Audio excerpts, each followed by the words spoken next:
Hello guys, welcome to my channel. So, ay tayo pag-uusapan na wala pa ako nakitang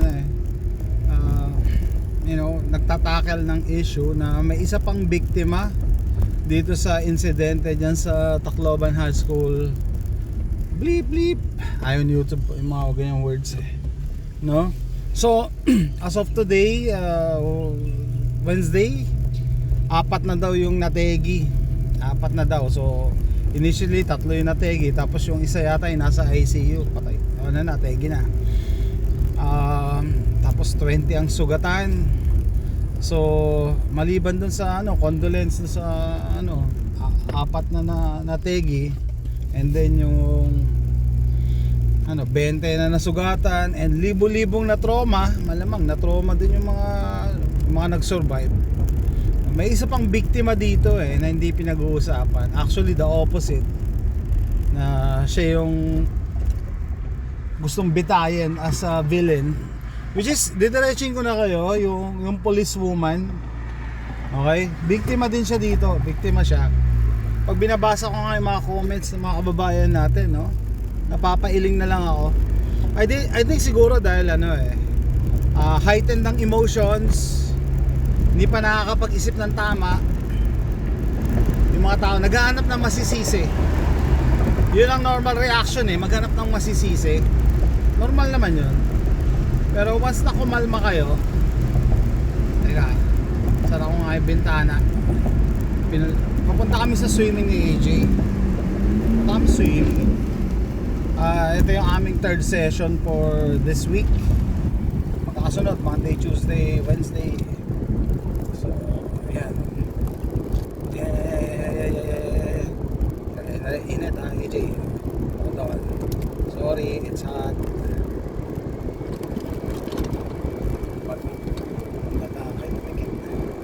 Anyway, yun nga biktima din dito yung babaeng police. Yung babaeng police pala, nag-nursing pala yun, nurse pala yun, tapos nag-criminology, tapos nag-lawyer, tapos ayan, sumali pa sa mga pageant. So she did everything right, no? Naging syempre tanggap yan sa PNP. Siya ang face of the PNP. Ibig sabihin, kung maghahanap sila ng representative, magandang representative to, no? Kasi ginawa niya lahat tama, no? Masipag mag-aaral. No? And yun nga, para sa akin biktima siya, and then the opposite of what others, majority thinks. Maraming nagagalit na parusahan yan, hindi lang dismissal, kasuhan yan, and so forth. Kasi meron kayong thinking na binigyan niya ng baril oy, ito bigyan ng baril, mamaril ka. Hindi naman ganun ang ginawa niya sir, bakit niya tinuruan bumaril? Well, nung tinuturuan niya bumaril, guys, alam niya ba na gagamitin sa masama yung knowledge and skill? Alam niya ba sino makakapagsabi? Wala man tayong ganung powers no, mag-read ng isip ng tao. Hindi mo alam yan. And then it all boils down, dapat i-accept nyo kasi that evil exists. May good, may evil. Okay? And then when evil exists, nag-i-exist yan in all forms and sizes and ages. Magkakaibang edad.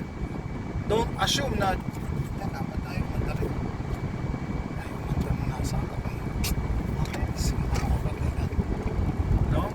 So if evil exists, yung masama, itatago nila yung intention nila. Hindi yan sinabi. Sa tingin nyo ba ang senaryo ganito? Tita, turuan mo akong bumaril kasi ibabarilin ko yung mga kaklase ko sa school. Sa tingin nyo, ganun na nangyari? Hindi. No, hindi. It defies logic, and it defies sanity. Kalokohan pagka ganun diba? Pagka ganun talaga, siguro ikulong niya yung police na alam na palang paggagamitan binigyan niya pa ng baril. Actually hindi niya binigyan So mali yun, guys. Hindi niya binigyan ng baril. Ninakaw yung baril niya. Okay? So under investigation pa, hindi pa natin alam paano nakuha, paano nanakaw, pero ninakaw. Kasi may isa yatang chat na sinabi niya dumaan siya sa bintana. dumaan siya sa bintana para mapasok yung kwarto ng tita niya. Parang gano'n.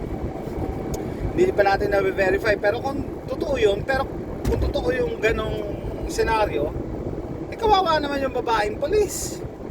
Wala kang control sa pagnanakaw, guys. Yun nga, nag-disagree initially yung kaibigan natin kahapon na lawyer. No? Sabi, hindi, kasi pag gun owner ka, dapat talaga sinisecure mo. Well, anong pantapat mo sa magnanakaw? Diba? Anong pantapat mo sa magnanakaw? Yeah, totoo, may gun safe, may gun bolt, may gun lock.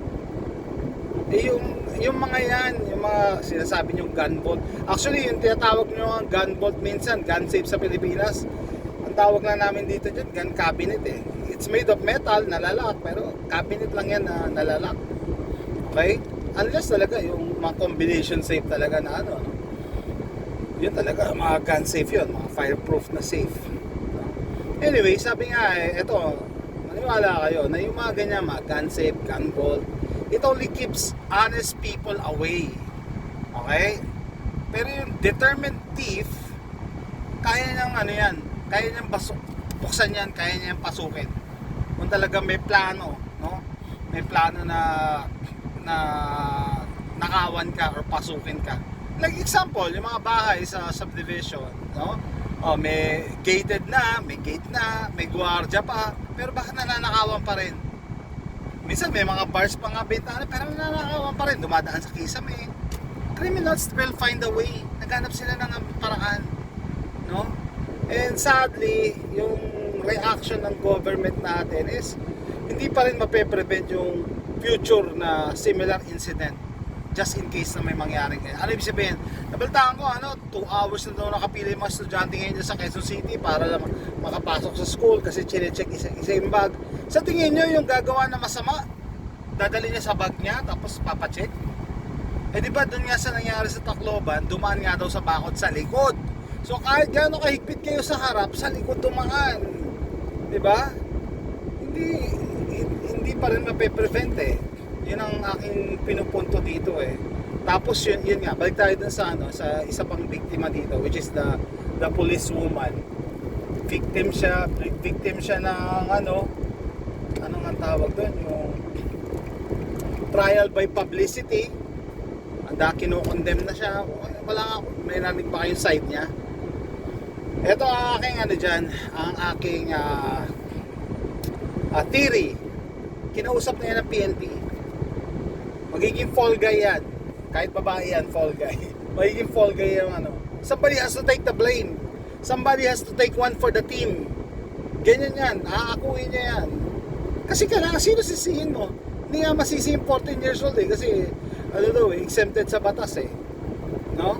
Ang nangyari today, as of today, kinasuhan na daw yung 15 years old kasi may discernment. Yung 14 years old dapat ang kasuhan nyo. Yung 15 years old, revolver ang ginamit. I think revolver ng lolo niya yun. Ninakaw din nila yun. Security guard yata yung lolo. No? Isang putok lang ang ginawa. Okay? Yung 14 years old, ninakaw yung Glock 17, nag-reload pa. I think 32 rounds yung pinakawalan niya. Yun ang kasuhan nyo. Okay? So sabi, kasi ganyan eh, yung batas natin eh. Well, yun nga, ang bilis ng reaction ng mga politiko. Sample, si Robin gusto ibaba yung age ng criminal liability from 15 gawing 12 kasi hindi natin tinamaan yung 14, di ba? Yun ang pinakamalala ginawa eh. Majority ng mga namatay, actually halos yata namatay, galing sa baril niya eh. No? So yun dapat ang kasuhan eh. Okay, ito yung kung ibababa mo yan sa 12 at nagkaroon na naman ng ganyang insidente, ibababa mo sa 8 years old, 7 years old. Para walang problema, ganito lang yan. Huwag niyong pakialaman yung age. Diba? It's the act of the crime. Yung heinous crime. Pag heinous crimes, like murder, rape, may mga teenagers na nang-rape, diba? I-trial nyo sila as an adult. Simple lang naman eh. I-trial nyo sila as an adult kasi alam na nila yung ginagawa nila. Alam na nila yan. Example, yung Tacloban shooters. Alam na nila ginagawa nila. Bakit? 1 month before ang planning. May group chat sila. 1 month. At alam nila kung paano sila makaka-acquire ng baril. So ninakaw yung barel, guys. Don't expect na binigay yun ng tita niya, na pinabayaan sa lamesa. Pinagplanuhan din yung pagnakaw. Kaya sabi ko, biktima din yung tita niya. Sira din ang buhay nung tita niya. Kaayos-ayos ng trabaho, kaayos-ayos ng ng image, sira, no? So yung mga heightened emotion, ilang araw na ba, kumalma kayo, mag-isip kayo ng tama. Biktima din yung policewoman, okay? Hindi niya rin gusto to. Unang-unang police siya, lawyer siya. Alam niya kung ano yung tama at mali. Alam niya yung against sa batas. Yung mga gun storage safety na yan, alam niya yan. Police eh. Tsaka lawyer pa eh. Don't assume na inabot niya, binigay niya. O nagpabaya siya, iniwan sa lamesa. Ay nako. So with that, mahaba na to, no? Malapit na rin kami doon sa swimming pool. So comment down below. See you next time. Bye.